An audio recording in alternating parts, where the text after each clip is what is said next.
Pwede ako sa Hirap Buhat King. Buhat King. Akala ko Yes. Hirap King. Pero siguro nga Buhat King kasi nga medyo ano talaga. Madugo. Doon ko rin naranasan yung pinupush ko talaga yung limits ko sa katawan ko. Na never ko naranasan. Simula 17 years old, nagbubuhat na ako, nag-gym na ako, naglalahat na ako. Pero ngayon ko lang naranasan yung point na, pupush ko talaga yung sarili ko. Kasi nga mas may ano na may buhay akong hawak.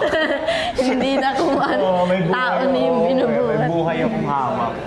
Nabibigatan ka na ba sa akin? Hindi. Ano naman, ang maganda naman dito ay nagda-diet at sinasabi ko naman sa kanya na Huwag na daw ako kumain. sinasabi ko naman sa kanya magsalad lang siya, ganyan. So, minsan pinapakiramdam ako, nag-ano ka, no? Nag-banana cake. Banana cake Ay, ka, no? O hindi. nag-chewy cookie ka, no? Hindi. So, doon ko nararamdaman. Pero kailangan yun. Or magaan naman talaga siya. Tsaka maganda naman sa kanya, natututunan niya na ngayon yung tulungan yung sarili. Tulungan ako. Dati kasi para talaga bubuhat ka. Alam mo yung feeling na nahimatay tapos wala lang pake dead way. Ganun ka dati, no? Ngayon okay ka na. Parang hindi. Hindi siya. Pagpagod na siya, ya? Sige. Hindi, di ba kasi syempre tinuturo din ng mga coaches kung paano yung And breathing. maging exact yung pag-balance ng weight. Yan.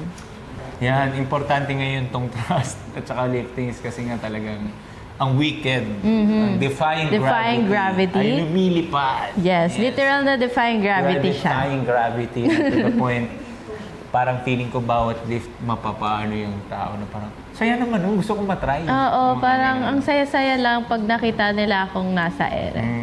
Tapos, Ganon.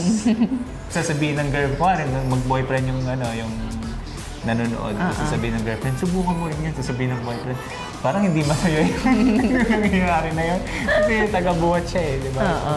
So baka ganon yung ma-feel nila na parang gusto nila i-try. Yes. But don't try this at home.